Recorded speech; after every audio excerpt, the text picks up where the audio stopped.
Yesterday I was in the mountains exploring around, and I didn't get a chance to make this video up there because the weather was crazy. It was simultaneously like 55 degrees and sunny, as well as like 3 feet of snow blocking the road that I wanted to get into to get specifically to this high mountain lake. And I was going up there to try and set up a day camp and experiment with some different ideas and gear. But more recently I saw a YouTube video where this guy came up with I think he called it a bush pot survival kit.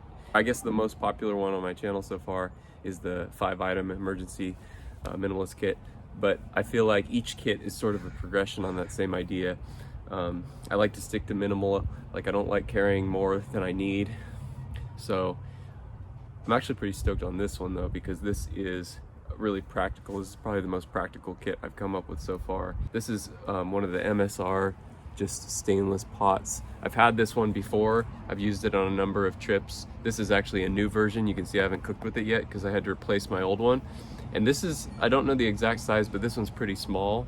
I was thinking compact, but so this is your container. You could boil water with this, you could cook pasta or rice, and then the lid is actually, you can use as a plate. But I like this pot in particular because it's got a latch that closes it all, and then this acts as a handle too. So before I get rained out, I'm going to open this up and show you what's in it.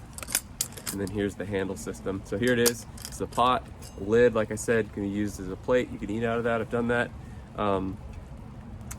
First thing that I stuffed in here is a bandana.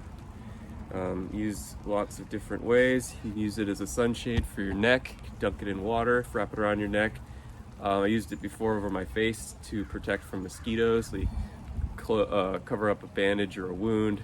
You use it to hold something hot. Lots of uses for a bandana. So put that, 6 feet of jute twine, and then 6 feet of leader line, tip it, and then one fly. It's just an elk hair caddis.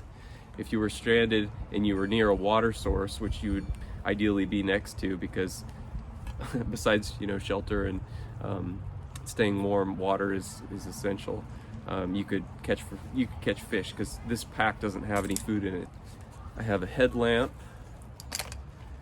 which, you know, I think people underestimate how important it is to be able to see when it gets dark, because you could signal for rescue with this, and you could find the trailhead again, and you could use it in order to gather wood and brush and whatever to make yourself more comfortable if you're going to spend the night. Definitely a necessity if you're scrounging around looking for firewood in low light or dark conditions, so you don't injure yourself. Also, this has a strobe feature, so you could alert people of your whereabouts. It has a couple settings. It's just really handy, and it weighs almost nothing. So I have a knife. It's just kind of an old school back block, but this would allow you to take down small limbs and then feather stick or make kindling. Instead of just a lighter, I have a dedicated fire kit, which has a lighter.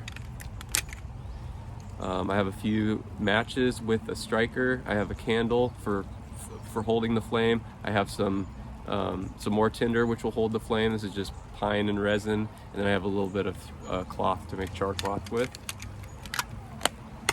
I have a whistle. I have cordage. This is about 30 feet of paracord. It's also reflective, and then it also has fire tinder in it.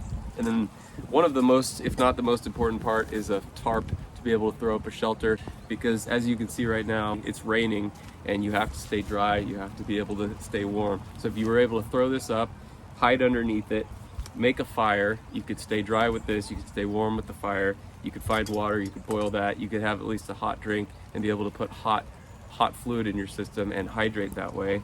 And that would be able to keep you, you know, comfortable enough and be able to keep you calm. Then you could work on trying to signal. You could work on, if you were again close to a body of water, maybe you could try to fish. You could survive the night, and then when the sun came back up, you could come up with a way to get yourself out of there. But it's starting to rain on me. I'm gonna get out of here. Thanks for watching. See you next time.